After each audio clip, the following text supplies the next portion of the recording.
because the two previous speeches were about sustainability and collaboration. Here we will not see collaboration, but I want to, let's say, make a remark for collaboration, especially quantitative analysis of collaboration in publication, etc. There is an issue here. Although in general we may have some quantitative results, however, because you know very well what is the reality, we share papers with others without all contributing in the papers. This is a fact, to be honest.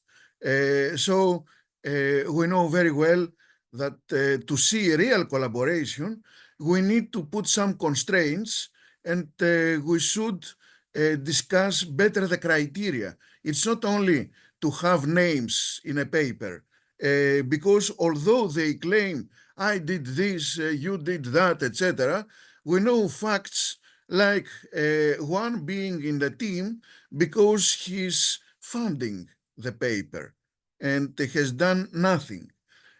So if we are talking about real collaboration, we have a challenge here. How to discriminate things. Never mind, it was a remark only. I don't have solutions for this. No one has solutions. All journals now say, put in wording what you did. Okay, whatever he can claim. The team hides everything. You know, under the team is hidden the information, the collaboration status, everything. And no one can intervene. It's based, the only thing is based on our ethics. If our ethics are very loose, we will not have real collaboration. It's 1, 2 man, 2 humans, 2 researchers work, nothing else.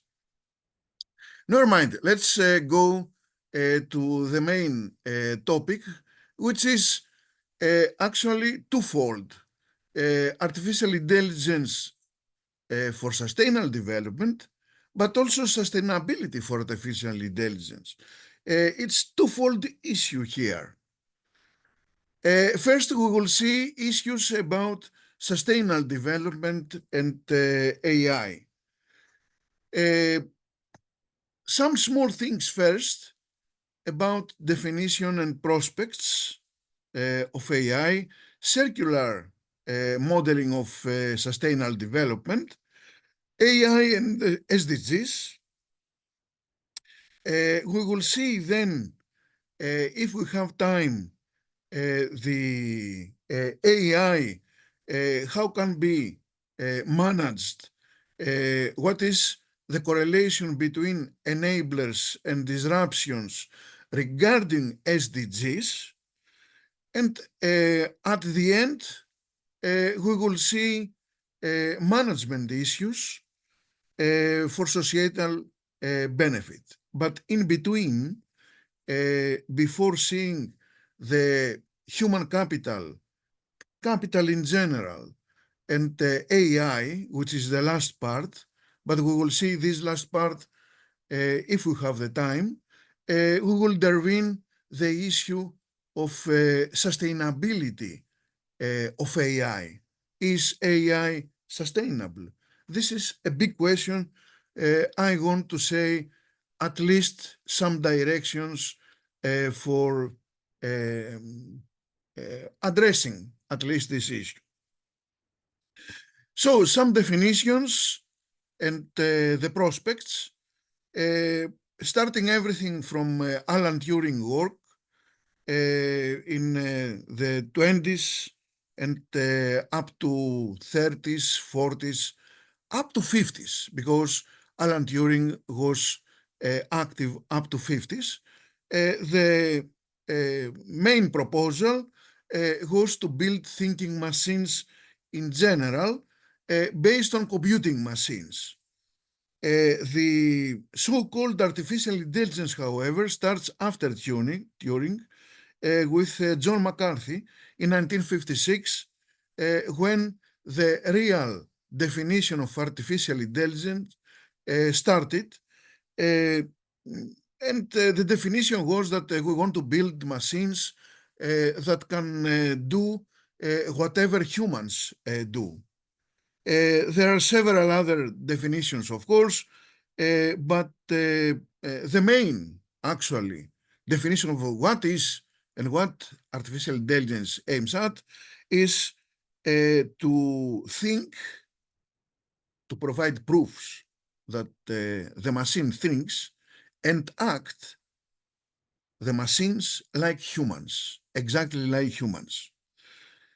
Of course, up to now, what we have is an artificial intelligence which is narrow, is not the general artificial intelligence.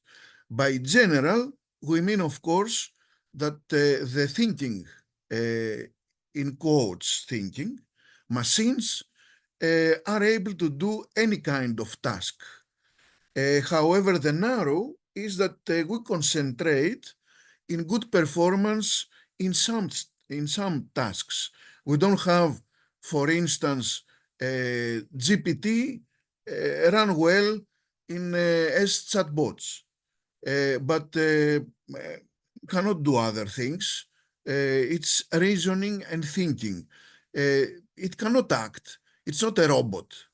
All right. So you understand that general intelligence is something more, much more, even than thinking, is managing a body as human brain manages the body, and many, many, many, many more things.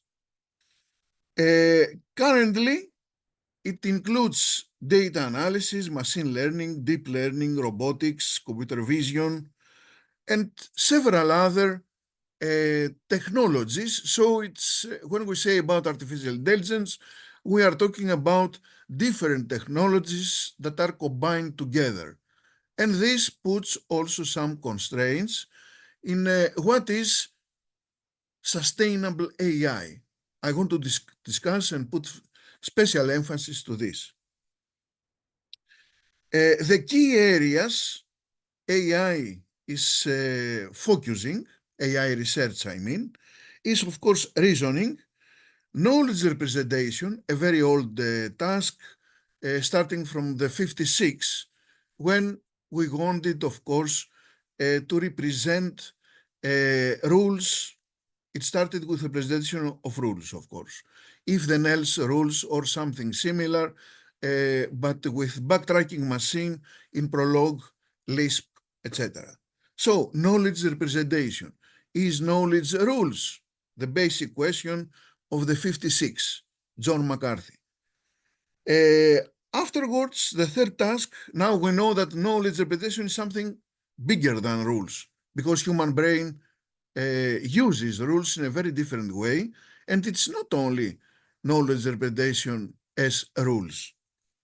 We have also the pattern-based similarity of patterns made knowledge representation, and learning from examples, as we say. It's not only rules. It's planning also. In general, automatic planning is a big issue in AI research.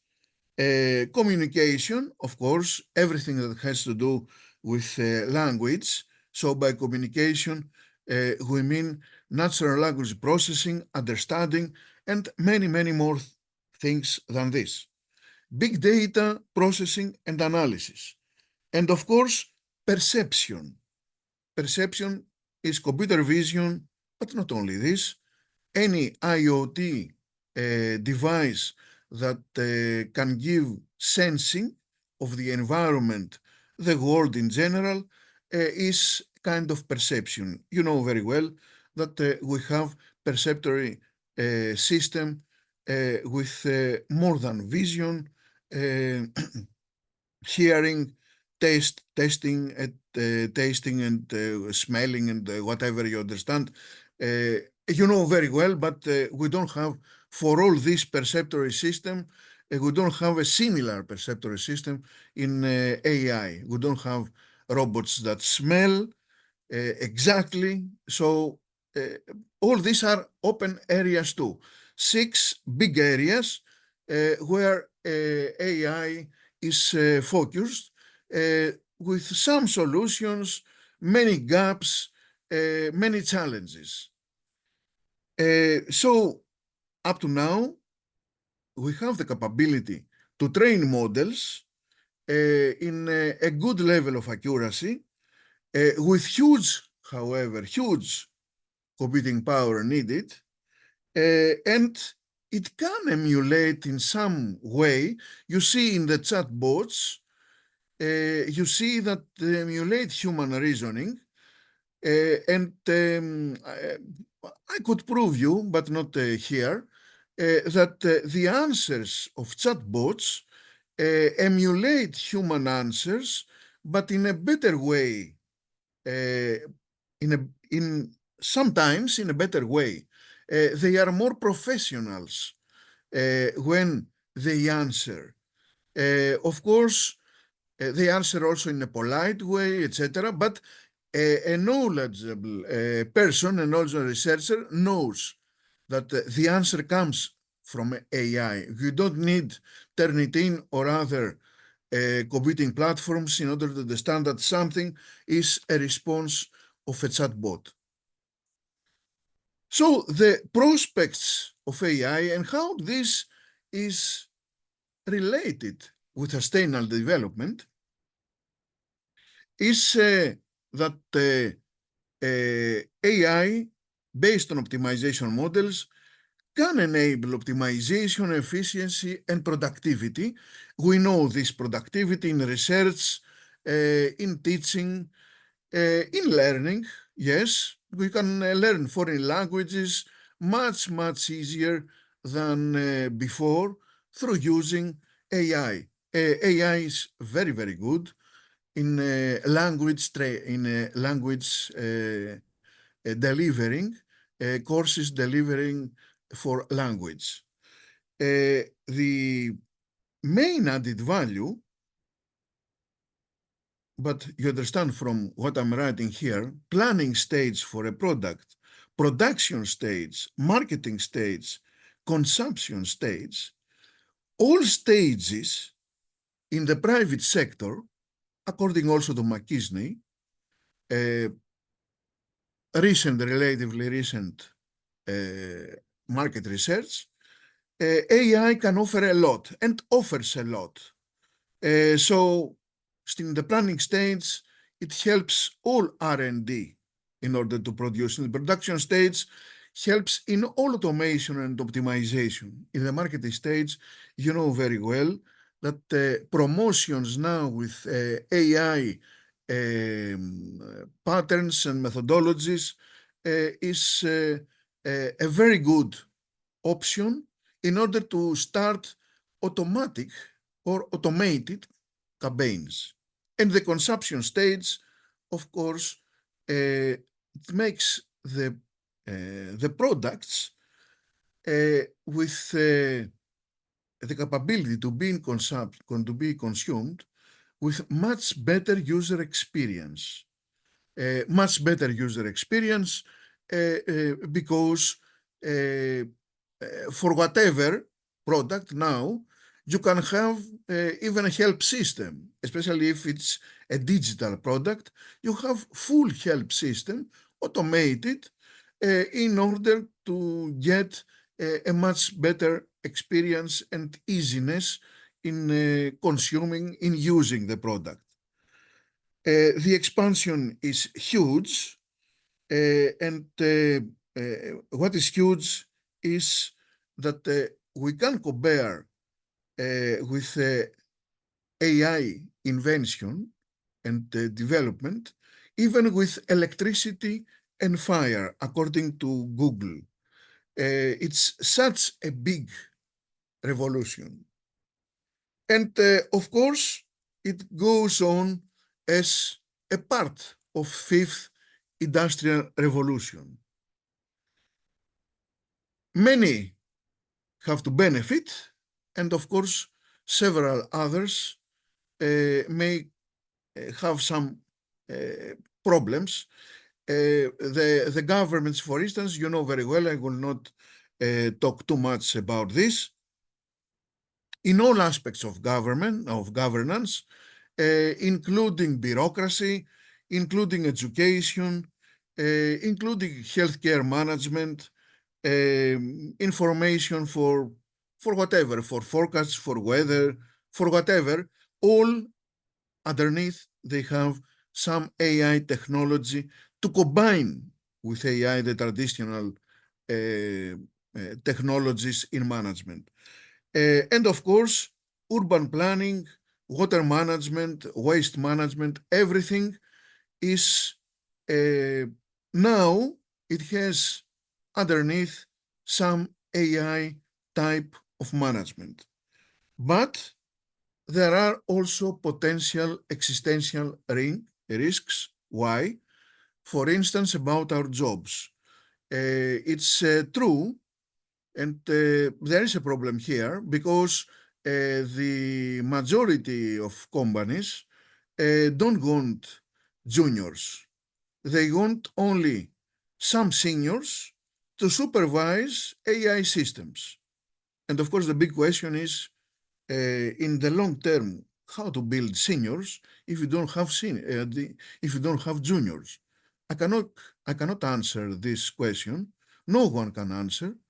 And of course, the companies will face this risk in the near future.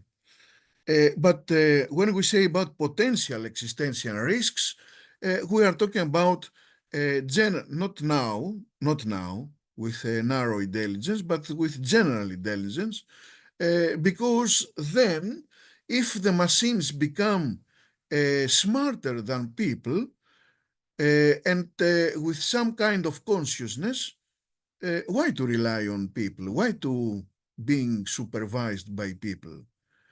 I don't believe that we will reach with the current technologies such a situation of general intelligence, but who knows, in 100, 200, 300 or 500 years, we may understand better the biological processes and build real intelligence based on biological processes and not simply on algorithms, because algorithms cannot, according to my opinion, of course, cannot gain consciousness. Consciousness is not exactly an algorithm. If it were so easy, we could have the capability so many years, now 20 years with neural networks, etc., to build a kind of consciousness. We don't know even what is consciousness. Others say it's quantum mechanics, bullshit. All these are unknown things now at a big challenge in order to build real artificial intelligence, general intelligence. Up to now, therefore, what we have is good technologies, narrow intelligence with good technologies per tasks, per the six, as I told you, big directions. One of these is reasoning, and we see this every day in our GPT transformers. Now, let's go to sustainability. The circular model of technology, we will see in some graphs I have prepared. So we have a convergence here, and you can see this convergence between industry organizations. By industry, I mean many more things than industrial part and private sector. We mean big organizations. So, for instance, Google is not, it's a kind of industry, of course, or Facebook, etc. Although in classical terms, we don't say this is an industry, but it is an industry. Individuals, so we have individuals and industries to converge somehow through this, let's say, scheme, this plan here, where the main factors we take into account in this analysis, this is accessibility impact, productivity impact, prosperity impact, opportunity impact. So if we take into account these 4 factors, yes, accessibility through AI agents, because now we have agentic AI, we don't have a holistic, we have agents. It's better fits agentic AI to what we can do now with narrow AI. So we may have a chatbot as an agent. We may have a computer vision system as another agent, etc., etc. So agentic AI is a very good option for our narrow intelligence. Of course, even the human brain is a bit agentic. You know, the left hemisphere and the right hemisphere are for different purposes. The left for reasoning, the right for vision and sensing. But never mind, this is another detail I don't want to discuss. I don't have this time. So the accessibility, of course, it's facilitated a lot in a user-friendly manner, even for the disabled, even you understand, you see this every day. The productivity impact, of course, the production growth is nowadays, productivity is increasing a lot, not only because of AI, but also because of fifth resolution. Also, innovation and efficiency, all these are increased, and you can see also the impact in these 4 has a focus. The core is technological development. You understand also that such development affects opportunity. We have now 2 huge opportunities across all sectors. It's not only for one sector, for all. This is really good for governance, because governance is an holistic framework for managing societies. And of course, it can give many opportunities in changing the economic sectors, transforming economy, transformation of economy due to digitalization and intelligence in all sectors. So, as you understand, we have a convergence now with governments, public organizations, industry in a new big transformation through the fifth revolution. Now, the circular model, based on these factors we analyzed, therefore the core is technological development, and we have now, you know, in an hierarchy, all these 4 factors, and we can see also that such a circular model, because you understand why it's circular, you see the circularity, you can see the circularity here. Opportunities make better accessibility, make better productivity, etc. So trying, it's not from left to right, it's also from right to left. And this is the circular, let's say, model. But also we have circular model at large in every factor here. So enhanced growth, resources, enhanced efficiency, all these affect one after the other. So efficiency, growth, efficiency, resources, resources, productivity, resources affect efficiency, and so on. You understand, there is circularity here in everything. And you see also very well that now we are, of course, in the fifth revolution, but look how we can compare this AI revolution. We can compare easily with fire, the wheel, the revolution in agriculture, thousands years before. Mechanization, industrialization, 3 centuries before. Transport systems, 2 centuries before. Technical revolution. So these are major key innovations in our history of humanity. And you can see the industrial revolutions that helped society to transform and are based also, because industrial revolution is based on fire, on the wheel, on the agriculture, on mechanization, of course, and a preliminary industrialization and transportation. Without this, it's okay. Transportation in the beginning was with animals, you know very well. So the industrial revolutions include the machines, the trains, transportation. Industrial Revolution 2 is computing technology. The third could be the artificial intelligence alone, but now we are in the fourth, so you can see here the revolutions, and now we're in the fourth revolution, we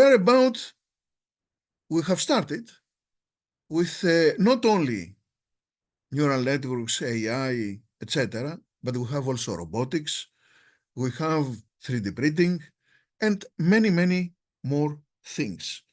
As a fifth revolution, we could see not the simple neural networks, but the general AI. So we assume here, I don't believe this 2035, it's impossible. General intelligence, although they claim such things, this is bullshit. General intelligence will come much later, not in 235, because they assume that if you have such general intelligence, we will have a new revolution. So I don't believe that we are so near. Maybe 2100 to be the general intelligence. But we have challenges in these impacts and these factors. So you can see here what I have outlined. The problems are, we are based on algorithms, therefore algorithmic bias and training sets bias is a big problem for this sustainable development. These are not humans, again. Okay, humans are biased too, but never mind. We are talking now at large scale for machines. We cannot accept bias in the large scale by machines. We can accept some minorities to say bullshit about racism, to say to be biased against women, etc. But we cannot accept the societies to be biased. And if we let things go without certain developments, the algorithmic bias at large is a big problem. Supervision. We have poor supervision, poor framework for supervision. Also skills development.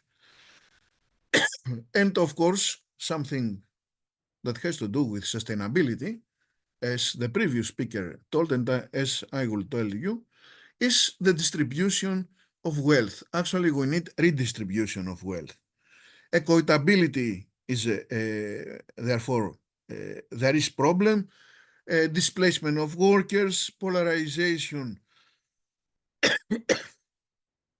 of jobs.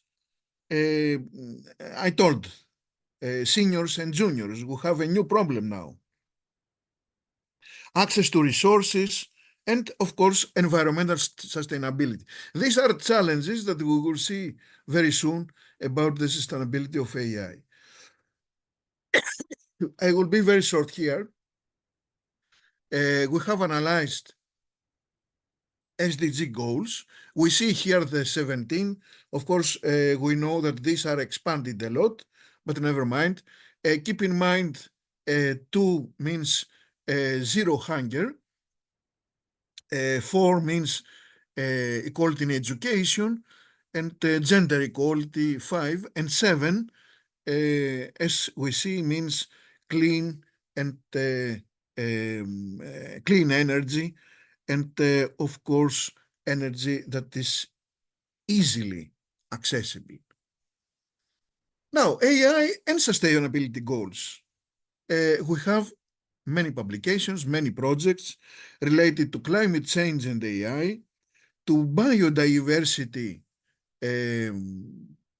let's say, facilitation through AI by seeing, actually building alarms for biodiversity and also for climate change. We cannot change the climate with AI. We can see, however, we can measure things through big data processing. The same is with biodiversity.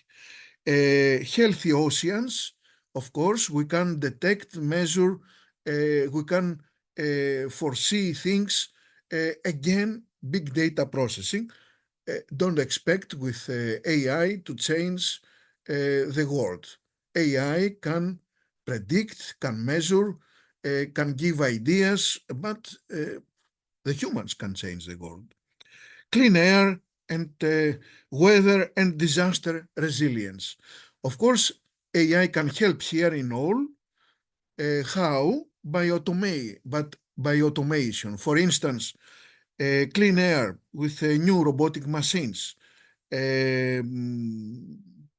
Okay, weather resilience, I don't see any capability with our now capacities to do anything with the weather, to change the weather. It's impossible. Healthy oceans, yes, with robots to get microplastics. Or not only this, because there are fungi with huge capabilities about absorbing microplastics. Many things that can be done. I don't have the time. Quality education, yes. Now GPT transformers can help a lot in learning English, in learning Indian language, why not? Chinese language. You don't, there is no reason to go to school now specifically to learn a foreign language if you know very well English, for instance, and your mother tongue, of course. You can learn with GPTs. All right, quality education can be done even in universities as a preliminary, as, let's say, the first access to each chapter could be done with AI tools, also questioning, answering for, of course, as I tell you, the preliminary, because the real access to education should be left to supervisors. Supervisors should guide the whole process. Good health and well-being, the well-known, of course, SDG. Also, the electronic health system, electronic health records and management can do a good job to good health. Admissions in hospitals can be facilitated. Who has the problem? Prediction of what will happen in a patient through all his medical exams. Decent work and economic growth. We don't have more time for this. Zero hunger, climate action, even climate policies could be undertaken by the aid of AI. Sustainable cities and communities. Again, citizens' science can be improved a lot, communication means, collaboration, collaborative tools, and many things. I don't have even the time to touch even a small of them. And also, as I told you, 7, it's important because we will talk about this thing in the rest 10 minutes in order to conclude my talk, is about clean and affordable energy. And we have an issue here. AI can help a lot in this, in managing the smart grid. AI can manage the smart grid. This is big. In order to have optimized energy and energy solutions. This is a big contribution of AI. We will need it because, you know, even from renewable energies, energy resources, we get a lot of power, electric power, through the sun, for instance, photovoltaic villages we have, but this power is lost because it cannot be degraded. We don't have storage, good storage capacities up to now, but this is not the only problem. It cannot be degraded, and if it is degraded with no caution, then we have instabilities in the system. We have chaotic systems now because of no proper integration between renewable resources and original resources that we know, fuel, etc. So a big issue is the smart grid. AI can offer a lot here. Life below water and life on land, clean water and sanitation. All this, I already told you that filtering for the water can be improved a lot with robots and AI systems at large. Filters, AI filters. Life below water and life on land, you can understand that by taking data processing, putting alarms for every endangered species, uh, but also cleaning the environment with modern devices, robotic devices, actually plays an important role in the sustainability. So we have in this path of sustainable development through AI, we have certain enablers and disruptions.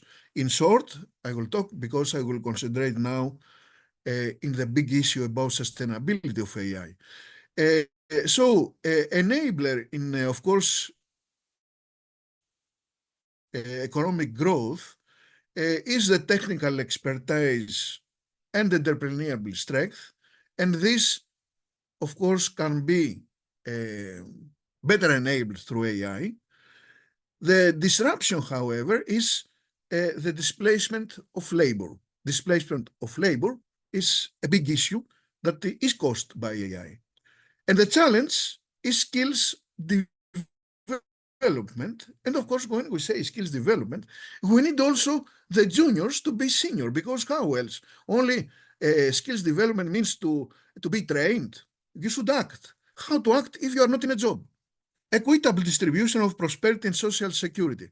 This is, of course, sustainable goal, but I don't see many solutions here because AI seems to enable concentration of the wealth to only few. So enabler is the social security, and in disruption is this increasing inequality that is also facilitated through AI. We should not say lies to ourselves. And of course, disruption is jobs polarization. What is, in order to finish my talk, what is the issue with sustainable AI? Can be AI sustainable? Actually, AI is, as you see in the graph in the next transparency, is the most immense energy consumer. Not AI only, data centers. You can see data centers, what is the electrical power they need in terms of terawatts needed compared with countries. You can see Nigeria, 29. This was numbers from 2020. 29, Colombia, 73, Argentina, Egypt, South Africa, 200, let's say, terawatts. Okay, look the data centers now. 200 to 250, more than South Africa. All right. Indonesia, you can see Indonesia or UK. It's a bit more. So you can understand that data centers are big consumers of energy. But I will convince you with this graph of 2022. Look, in order to train GPT, this is for GPT-3 because at that time, 2022, it was GPT-3. You can see what is the dioxide, CO2, which is, let's say, for the climate, is the worst metric is how many tons is produced for CO2. You can see the tons here. 500 tons CO2 in order to train GPT-3, not GPT-5. We are now and uses more. You see Gopher. You see Opt. These are different applications. You can see, for instance, what is needed, what is produced by average citizens in 1 year. I mean, look, 5 tons per human, 13 tons. This is per training of GPT. You can see also air travel. What is produced by air travel from New York, let's say, to Singapore is only this. Okay, the average consumption and the production of CO2 is huge, but it's comparable with this. For testing a query, let's say, you can see that every query is 400 kilos. It uses a lot. Look, the queries in San Francisco and Seattle every day. You can see what happens. Testing and training is large. I don't have time more, but only to conclude. One of the challenges, and I will conclude with this, is, of course, the AI, okay, is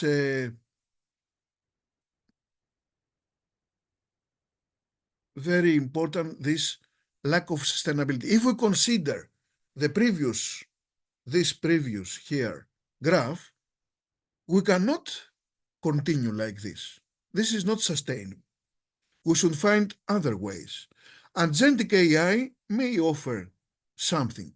Small language models may offer another possibility for reducing these emissions of CO2. These emissions are catastrophic. For every query, for every training, this is a catastrophe. One of the issues with AI is, in order to efficiently use, for sustainability, we need to build skills. We need to build dynamics in students, professors, and companies about a sustainable skill development and sustainable AI development without jeopardizing jobs. This is a must. And you can see that the main topics we should consider is AI for sustainability, but also sustainability for AI. These are interacting. These are sectors in the general AI, when I mean in the general AI application, they are sectors that interact. So AI for sustainability is the things that we have discussed. AI for affordable health, material discovery, biodiversity, management of energy waste, etc., but also regulations to handle AI. But sustainable AI means now to be very careful about carbon footprint because of huge AI energy consumption. we should be more optimal in how we use AI. It's not so easy as it is now. Therefore, we should lower energy consumption for AI data processing. We should understand sociological effects and we should promote regulations in order to change AI. And also, we need a major issue that we did not discuss in another occasion. We need to build trustworthiness, reliable, and ethical AI. Otherwise, AI will not be sustainable. You can see the directions here. You can see that AI for sustainability means not only means innovation, and innovation comes from funding, other public company sponsorship, in order to have good research, good teaching, and lab hands-on by students like this. So in a nutshell, and I finish with this, for companies, we need collaboration in all topics. Its AI cannot proceed with focusing on one only side. We need collaborative projects. We need good researchers, teaching, funding, everything. And okay, we have analyzed this. These are action plans for major sectors, from NLP, physics, anomaly detection, remote sensing, etc. Big areas for us. And this is my final transparency. In order to build now about frugality that the previous speakers told, about a frugal AI, we need data-efficient methods like transfer learning. Why transfer learning? Because we do not have to retrain models. We have trained some models and we try to fine-tune. This is transfer learning.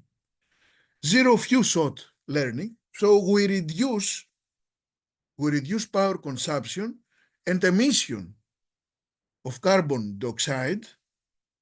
Meta learning, active learning. All these are to control power and emission of carbon dioxide. But they are very efficient techniques also. It's not only that they help us in sustainability. And model efficient methods like network pruning, compression, regularization, better representation, especially sparse representations, low rank approaches in the representations, etc., etc. So better methods in order not to have big models. We need more efficient methods. By this, I'm adding, I don't have time, unfortunately, for human capital development. So we add here. Thank you very much for your attention. And I hope I clarified several things today for you.